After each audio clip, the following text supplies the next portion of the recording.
नमस्कार, good morning. Bharat 24 देख रहे हैं आप। मैं आपके साथ सोनिका सिंह। बुलेटिन की शुरुआत करते हैं आज की बड़ी खबर के साथ। बड़ी खबर यही है, बिल्किस बानो केस में बड़ी खबर, 11 दोषियों की रिहाई का मामला सामने आया है। बिल्किस बानो की याचिका पर सुनवाई आज होने जा रही है। सुप्रीम कोर्ट याचिका पर सुनवाई करेगा। रिहाई के खिलाफ बिल्किस बानो ने याचिका दाखिल की है। जस्टिस अजय रस्तोगी और जस्टिस बेला त्रिवेदी की बेंच सुनवाई आज करने जा रही है। तो बिल्किस बानो केस में ये बड़ा अपडेट सामने आया है। 11 दोषियों की रिहाई का ये मामला, बिल्किस बानो की याचिका पर सुनवाई आज होने जा रही है और बहुत बड़ा दिन ये। सुप्रीम कोर्ट याचिका पर सुनवाई आज करने जा रहा है। रिहाई के खिलाफ बिल्किस बानो ने याचिका दाखिल की है। तो आज 11 दोषियों के खिलाफ सुनवाई आज होने जा रही है। रिहाई का ये मामला है। बिल्किस बानो की तरफ से अर्जी दाखिल की गई है, याचिका दाखिल की है सुनवाई के लिए। सुप्रीम कोर्ट आज सुनवाई करने जा रहा है। तो बिल्किस बानो ने याचिका दाखिल की और जस्टिस अजय रस्तोगी और जस्टिस बेला त्रिवेदी की बेंच सुनवाई आज करने जा रही है। तो बिल्किस बानो केस में 11 दोषियों की रिहाई से जुड़ा यह मामला है और रिहाई के लिए बिल्किस बानो ने याचिका दाखिल की है।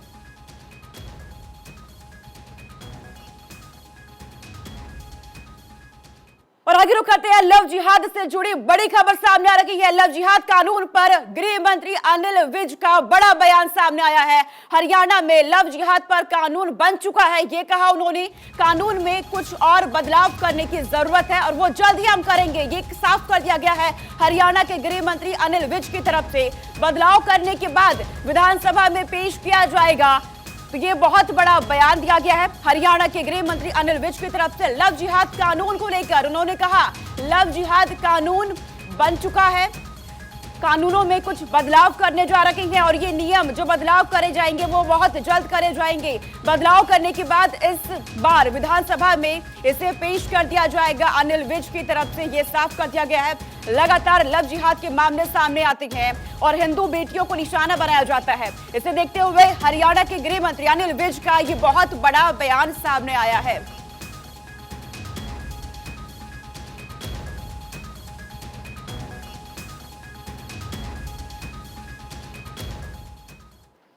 तो अलग अलग राज्यों में लव जिहाद को लेकर क्या क्या कानून है वो आपको बता देते हैं, क्योंकि हरियाणा में तो लव जिहाद को लेकर कानून बन चुका है। सबसे पहले बात करते हैं उत्तर प्रदेश की, वहां पर क्या कानून है ये आपको बता देते हैं।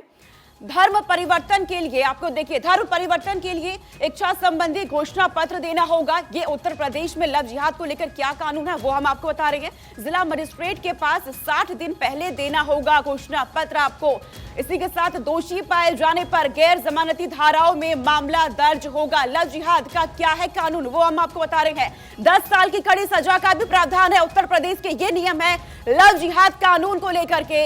यहां से आगे बढ़ेंगे, उत्तर प्रदेश के बाद आप बता दें आपको मध्य प्रदेश में क्या कानून है। धर्म परिवर्तन के लिए इच्छा संबंधी घोषणा पत्र आपको देना होगा। जिला मजिस्ट्रेट के पास 60 दिन पहले आपको घोषणा पत्र अपना देना होगा।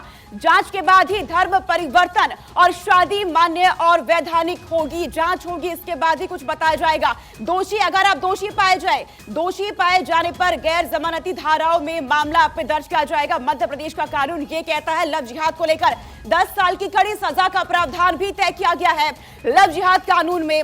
यहां से आगे बढ़ेंगे तो लव जिहाद का कानून अगले राज्य हिमाचल में क्या कहता है। धर्म परिवर्तन के लिए इच्छा संबंधी घोषणा पत्र आपको देना होगा। हिमाचल प्रदेश के हम आपको बता रहे हैं, जिला मजिस्ट्रेट के पास 30 दिन पहले आपको अपना घोषणा पत्र देना होगा। ये हिमाचल प्रदेश का कानून है। जांच के बाद धर्म परिवर्तन पर फैसला आता है। पहले जांच होती है, उसके बाद धर्म परिवर्तन पर फैसला लिया जाता है।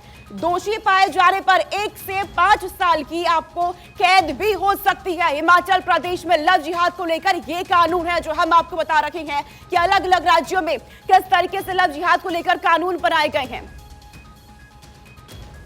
और यहां से आगे रुक करते हैं, गुजरात में कल भूपेंद्र पटेल ने दोबारा सीएम पद की शपथ ले ली है। इसके साथ ही कुल 16 मंत्रियों ने भी शपथ ले ली।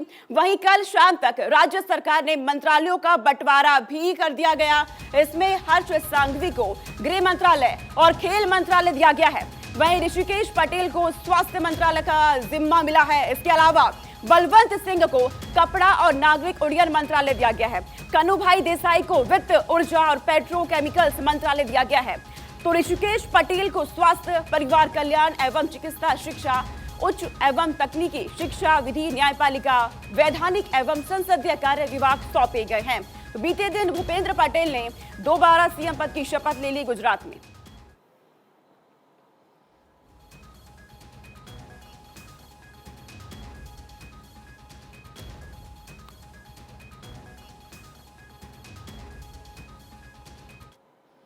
तो भूपेंद्र पटेल ने एक बार फिर से सीएम पद की शपथ ले लिया और इसी के साथ मंत्रिमंडल का विस्तार भी हो चुका है। किसे कौन सी जिम्मेदारी दी गई है वो हम आपको बता देते हैं। कैबिनेट मंत्री आप देखिए कन्नूभाई को वित्त, ऊर्जा और पेट्रोकेमिकल विभाग ये सौंपा गया है। ऋषिकेश पटेल को स्वास्थ्य विभाग सौंपा गया है। पूरी जिम्मेदारी सभी को बांट दी गई है। राघव जी भाई पटेल को कृषि और पशुपालन का विभाग यहां पर सौंपा गया है। बलवंत सिंह को उद्योग की जिम्मेदारी सौंपी गई है। कैबिनेट मंत्री हम आपको बता रहे हैं गुजरात के कौन कौन है और उनको कौन कौन सी जिम्मेदारी सौंपी गई है। कुंवरजी भाई को जल संसाधन और जल आपूर्ति का जिम्मा यहां पर सौंपा गया है। मूलू भाई बेरा को पर्यटन विभाग दिया गया है। इसकी जिम्मेदारी ये संभालेंगे। साथ में चेहरे आप देख लीजिए, चेहरे भी हम आपको दिखा रहे हैं उनके। कुबेर भाई जी को जनजातीय विकास ये जिम्मेदारी उनको सौंपी गई है। आपके सामने इनका चेहरा। भानुबेन को सामाजिक न्याय और अधिकारिता सौंपा गया है। आप देख लीजिए, इधर हम आपको दिखा रहे हैं भानुबेन जी का चेहरा हम आपके सामने रख रहे हैं। कैबिनेट मंत्री ये आपको दिखा रहे हैं। भूपेंद्र पटेल ने कल ही शपथ ले ली है। इसी के साथ कैबिनेट मंत्री का विस्तार हो गया। अब राज्य मंत्री आप जान लीजिए, पुरुषोत्तम जी को सौंपा गया है मत्स्य पालन और पशुपालन विभाग ने सौंपा गया है। बच्चू भाई जी को यहाँ पर पंचायत और कृषि विभाग सौंपा गया है। यहाँ से आगे बढ़ते हैं तो अगले राज्य मंत्री मुकेश भाई, उन्हें वन और पर्यावरण, इसी के साथ जलवायु परिवर्तन, जल संसाधन, कई कार्य सौंपे गए हैं। प्रफुल्ल भाई को आप जान लीजिए संसदीय कार्य, प्राथमिक, माध्यमिक और प्रौढ़ शिक्षा, उच्च शिक्षा विभाग भी इन्हें यहाँ पर सौंपा गया है। चेहरे हम आपको लगातार दिखा रहे हैं। अगले राज्य मंत्री वीकू सिंह, इन्हें खाद्य और नागरिक आपूर्ति, सामाजिक न्याय और अधिकारिता ये जिम्मेदारी इन्हें यहाँ पर सौंपी गई है।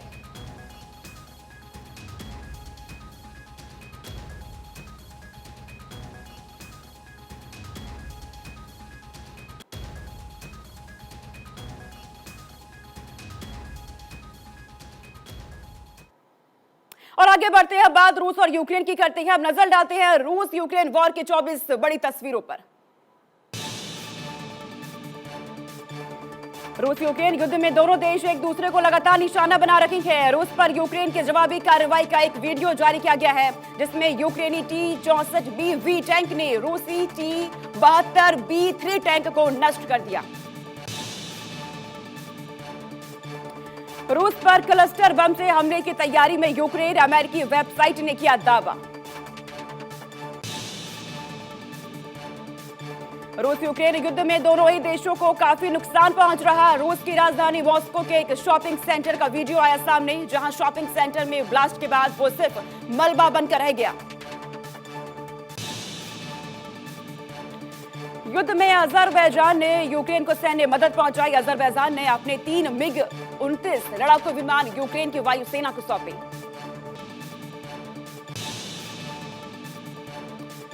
डोनेस्क के बाखमुट में आम नागरिकों पर हमले का वीडियो आया सामने। वीडियो में कुछ लोग एक बिल्डिंग के पास दिखाई दे रहे हैं, तभी वहां एक धमाका हो जाता है। इस धमाके में एक महिला की मौत हो गई। रूस की ओर से हो रहे लगातार हमलों पर यूक्रेन के राष्ट्रपति जेलेंस्की का बयान सामने आया। जेलेंस्की ने कहा कि रूस ने बाखमुट को जले हुए खंडर में बदल दिया है। रूस के कब्जे वाले इलाकों मेलिटोपोल में यूक्रेन का हमला, कई रूसी जवानों के मारे जाने की खबर।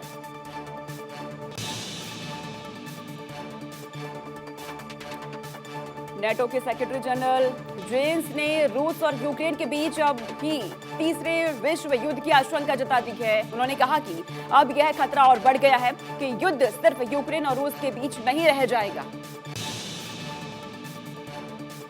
रूसी ठिकानों पर यूक्रेनी फौज का MLRS से बड़ा हमला, मल्टी रॉकेट सिस्टम से रूस को काफी नुकसान हुआ। हमले का वीडियो यूक्रेन ने जारी किया।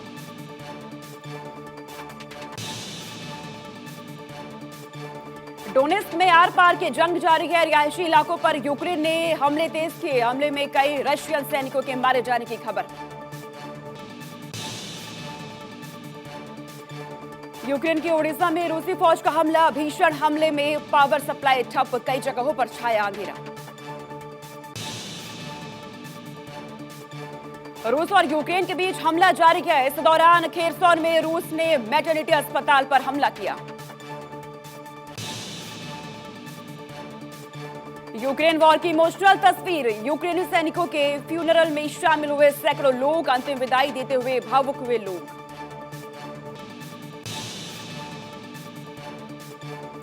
क्रीमिया में रूसी मिलिट्री बेस पर आग, घटना के वक्त बैरकों में मौजूद थे 200 रूसी सैनिक, कई सैनिकों के मारे जाने की खबर। मेलिटोपोल में यूक्रेन का टारगेट अटैक, रूसी ठिकानों को किया तबाह।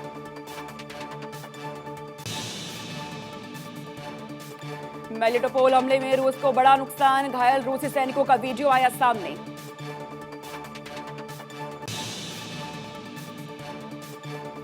यूक्रेन को ज्यादा लंबी दूरी का रॉकेट सिस्टम देगा अमेरिका, 150 किलोमीटर रेंज के रॉकेट्स किए जाएंगे डिलीवर।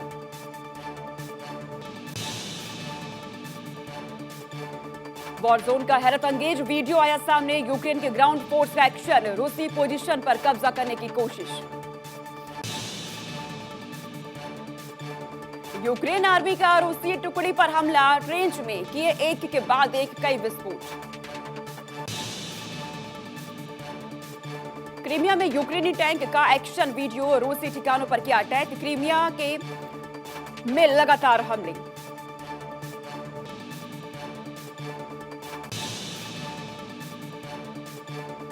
रशियन आर्मी पर जेवलिन का प्रहार, रूसी मिलिट्री व्हीकल को बनाया निशाना।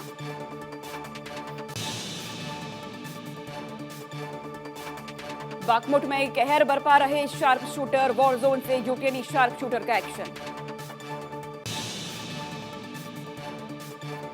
बाखमुट में वैगनर ग्रुप पर अटैक, 71 ब्रिगेड ने किया प्रिसाइज अटैक, हमले में वैगनर ग्रुप को भारी नुकसान। यूक्रेन ने T-64 BV से रूस की सेना पर किया अटैक, गोलीबारी का धमाकेदार वीडियो आया सामने।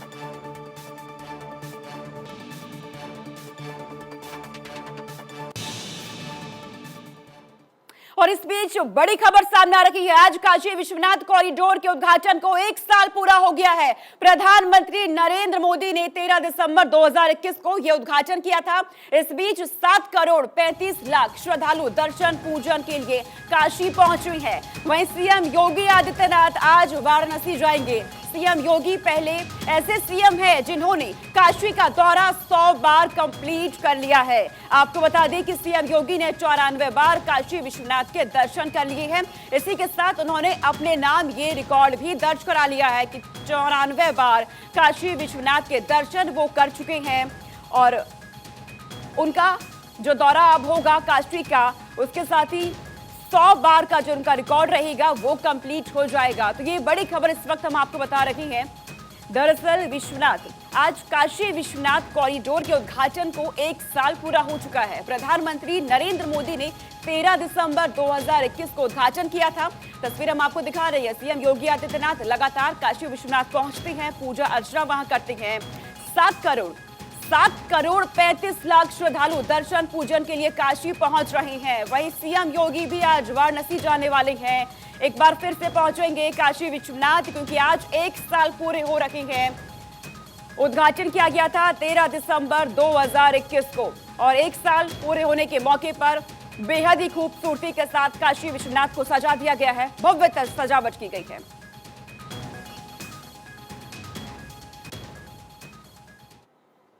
भारत और चीन के सैनिकों के बीच अरुणाचल प्रदेश के तवांग में झड़प हुई है, जिसमें दोनों देश के कई सैनिक घायल हो गए। भारत के जवानों ने चीनी सैनिकों को पीछे जाने पर मजबूर कर दिया। बाली में मुलाकात, फिर तवांग में घात। यह है चीन का असली चेहरा। जिनपिंग के हाथ पीएलए की कमान तीसरी बार आई तो तीसरी बार जिनपिंग ने भारत की सीमा पर भारतीय सैनिकों के साथ हिंसक झड़प की। लेकिन भारतीय शूरवीरों ने चीन के लाल सैनिकों को 17,526 फीट की ऊंचाई पर पीछे धकेल दिया। यह हमारा सिद्धांत है, हम घर में घुस के मारेंगे। जी हां, यह नए भारत की पहचान है और इसे आवाज दे रहे हैं सीमा पर तैनात हमारे जवान। अरुणाचल के तवांग में जब चीन के 1000 सैनिक भारत की ओर बढ़ने लगे तो हमारे जवानों ने उनसे जबरदस्त लोहा लिया। दोनों पक्षों में जमकर हाथापाई हुई। इस झड़प में कुछ जवान घायल भी हुए। यह घटना 9 दिसंबर की है, लेकिन जवानों ने भारत की मान मर्यादा को गिरने नहीं दिया। जवानों ने चीनी सैनिकों को एहसास करा दिया कि भारत अब नए तेवर के साथ जीता है। चुन चुन करके हिसाब लेना, ये मेरी फितरत है। ये हमारा सिद्धांत है। हम घर में घुस के मारेंगे। तो तवांग में भारतीय और चीन सैनिकों के झड़प के बाद विपक्षी दलों का क्या कहना है, आइए आपको सुनवाते हैं। डोकलाम में भी जैसे पहले चीन ने दुस्साहस करके कब्जा किया था, अनकंफर्म्ड खबरें ये आ रही हैं कि डोकलाम के अंदर भी चीन ने दोबारा कब्जा कर लिया है। चिकन्स नेक तक, जिससे हमारे सातों उत्तर पूर्व के प्रांतों की सुरक्षा खतरे में पड़ती है, चीन ने सड़कें बना ली हैं, परमानेंट स्ट्रक्चर्स बना लिए हैं। लद्दाख में हमारे बॉर्डर पर अनेकों शेल्टर्स बना लिए हैं। वो सारे मैप्स जो हैं हमने रिलीज किए थे। जहां कहीं भी चीन से झड़प हो रही है, जहां कहीं भी चीन हमारी जमीन पर घुस रहा है, जहां कहीं भी चीन हमको पेट्रोलिंग करने नहीं दे रहा है, जहां पर हम बरसों से करते आ रहे भारत की जमीन पर, 12 तारीख के दिन शाम में मीडिया के जरिए देश को पता चल रहा है कि हमारे भारत के बहादुर फौजी सिपाही जख्मी हुए हैं। और हरियाणा से बड़ी खबर सामने आ रही है। लव जिहाद कानून पर बोले गृह मंत्री अनिल विज का बयान सामने आया है। हरियाणा में लव जिहाद पर कानून बन चुका है, ये कहा अनिल विज ने। कानून में कुछ और बदलाव करेंगे, बदलाव करके इस बार विधानसभा में पेश किया जाएगा। अनिल विज की तरफ से ये साफ कर दिया गया है कि लव जिहाद पर हरियाणा में कानून बन चुका है, इसे अब विधानसभा में पेश किया जाएगा। कानून में कुछ और बदलाव करेंगे, अनिल विज की तरफ से कहा गया। और जैसे ही बदलाव हो जाएगा, इसके बाद विधानसभा में इसे पेश कर दिया जाएगा। अनिल विज की तरफ से ये बड़ा बयान दिया गया है लव जिहाद को लेकर, लव जिहाद कानून को लेकर। दरअसल लव जिहाद के मामले लगातार देखा जाता है, अलग अलग राज्यों में सामने आते हैं और हिंदू बेटियों को कैसे निशाना इसमें बनाया जाता है। लेकिन अब लव जिहाद कानून पर गृह मंत्री अनिल विज का ये बड़ा बयान सामने आया है। हरियाणा में लव जिहाद पर कानून बन चुका है, इसमें बस कुछ बदलाव करने की जरूरत है। और जैसे ही ये बदलाव हो जाएगा, बदलाव करके इस बार विधानसभा में पेश किया जाएगा। अनिल विज ने ये साफ कर दिया है। तो हरियाणा से ये बड़ी खबर आपको बता रहे हैं। अलग अलग राज्यों में से लेकर कानून बना दिए गए हैं कि अगर आप दोषी पाए जाएंगे तो आपके साथ किस तरीके से आपको सजा दी जाएगी, इसे लेकर के। और अब हरियाणा में भी लव जिहाद पर कानून बन चुका है, ये साफ कर दिया है अनिल विज ने। हरियाणा के गृह मंत्री है अनिल विज। कानून में कुछ बदलाव की जरूरत है, वो बदलाव हम कर रखे हैं, अनिल विज ने ये कहा। जैसे ही वो बदलाव हो जाएगा, इसके बाद इसे विधानसभा में पेश कर दिया जाएगा। अनिल विज की तरफ से ये साफ कर दिया गया है। तो अलग अलग राज्यों में, चाहे बात उत्तर प्रदेश की जाए, मध्य प्रदेश की जाए, हिमाचल प्रदेश की जाए, लव जिहाद पर कानून बने हैं और दोषियों को सजा भी दी जाती है। अब हरियाणा में भी लव जिहाद पर कानून बन चुका है। गृह मंत्री अनिल विज की तरफ से यह साफ कर दिया गया है, लव जिहाद कानून बन चुका है, कुछ उसमें बदलाव किए जाएंगे और इसके बाद इसे इस बार विधानसभा में पेश कर दिया जाएगा। अनिल विज ने ये बयान दिया है। तो ये बड़ी खबर इस वक्त हम आपको बता रहे हैं सबसे पहले भारत 24 पर। तो हरियाणा में लव जिहाद कानून बन चुका है। कई मामले सामने आ चुके हैं लव जिहाद के, जहां पर हिंदू बेटियों को पहले फंसाया जाता है प्यार के जाल में। उसके बाद कई मामले सामने आने लगते हैं जो लव जिहाद के निकलते हैं। ऐसे में अब हरियाणा में लव जिहाद को लेकर के कानून बन चुका है कि अगर आप लव जिहाद करेंगे तो उसके लिए आपको सजा भी दी जाएगी। उसके लिए कुछ घोषणा पत्र जो आपको पहले देने होंगे, इस तरीके के कानून बना दिए गए हैं हरियाणा में भी। और इसे जल्दी विधानसभा में अब पेश किया जाएगा। हरियाणा के गृह मंत्री अनिल विज की तरफ से ये साफ कर दिया गया है। तो लव जिहाद कानून अलग अलग राज्यों में बना दिए गए हैं, लेकिन हरियाणा में भी अब लव जिहाद पर कानून बन चुका है। अनिल विज ने ये बयान दिया है। उनकी तरफ से कहा गया कि कानून में कुछ बदलाव किए जा रहे हैं, कुछ नियम बदले जा रहे हैं। उसके बाद इसे विधानसभा में पेश कर दिया जाएगा। हरियाणा के गृह मंत्री है अनिल विज, उनकी तरफ से ये साफ कर दिया गया है लव जिहाद कानून को लेकर के। लव जिहाद के मामले देश भर में लगातार बढ़ रहे हैं। तमाम विपक्षी पार्टियों की तरफ से इस पर बयानबाजी भी की जाती है, लेकिन अब हरियाणा में इस पर कानून बना दिया गया है, लेकिन जल्द ही विधानसभा में पेश किया जाएगा। इसकी तैयारी भी कर ली गई है। गृह मंत्री अनिल विज की तरफ से कुछ बदलाव किए जाने हैं इसमें। इसके लिए लगातार चर्चा हो रही है, मंथन किया जा रहा है इस बदलाव को लेकर कि किस तरीके के नियम इसमें बदले जाए इस कानून में, और क्या बदलाव किया जाए, इसे लेकर फिलहाल चर्चा हो रही है। लेकिन जैसे ही बदलाव हो जाएगा इसके बाद इसे विधानसभा में पेश कर दिया जाएगा।